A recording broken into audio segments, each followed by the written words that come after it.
بہترین فیصلہ چاہتے ہو تو سب کچھ اللہ پر چھوڑ دو، اور اللہ جو بھی کرتا ہے وہ اچھے کے لیے کرتا ہے۔ تم نہیں جانتے مگر اللہ خوب جانتا ہے۔ اللہ کبھی بھی ضائع نہیں کرے گا تمہارا صبر، تمہارا انتظار اور تمہاری دعا۔ بس تمہارا تھوڑا سا انتظار، اپنے رب پر بھروسہ رکھو اور اپنی نیت صاف رکھو۔ ہو سکتا ہے جس چیز کے لیے تم روتے ہو وہ تم سے ایک دعا دور ہو۔ آزمائش تو انہی کے لیے ہوتی ہے جنہیں اللہ چاہتا ہے، اور صبر وہی کرتے ہیں جو اللہ کو چاہتے ہیں۔ وہ اللہ جانتا ہے دلوں کے حال بھی اور خیالوں کے راز بھی۔ اور تمہارا دل نیک ہوگا تو تمہارے دل میں صرف ایک ہوگا۔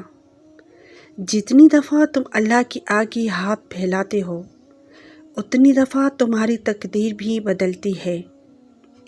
جانتے ہو وہ دعا کیا ہے؟ اپنی ہر پریشانی اللہ کو بتا کر بے فکر ہو جانا۔ حضرت امام علی فرماتے ہیں، جسے تقدیر پر یقین ہوتا ہے وہ اپنے اوپر نازل مصیبتوں سے نہیں گھبراتے۔ لوگ ہزار منتوں کے بعد بھی نہیں مانتے، جبکہ میرا رب ایک سجدے سے بھی مان جاتا ہے۔ مجھے میرے رب کے سامنے بولنا بہت پسند ہے، کیونکہ میرا رب مجھے بہت غور سے سنتا ہے۔ میرے پیارے دوستو، اپنے دکھ اللہ کے ساتھ بانٹنے سے دل کو سکون مل جاتا ہے۔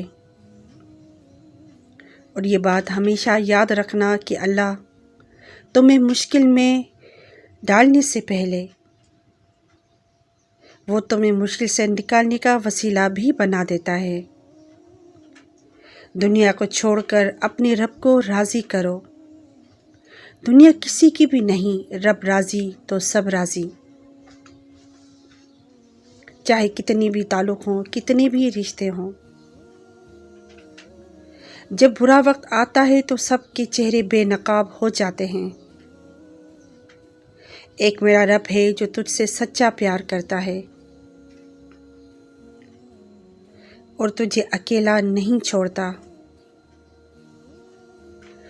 تم وہ کرو جو اللہ چاہتا ہے، پھر وہی ہوگا جو تم چاہتے ہو۔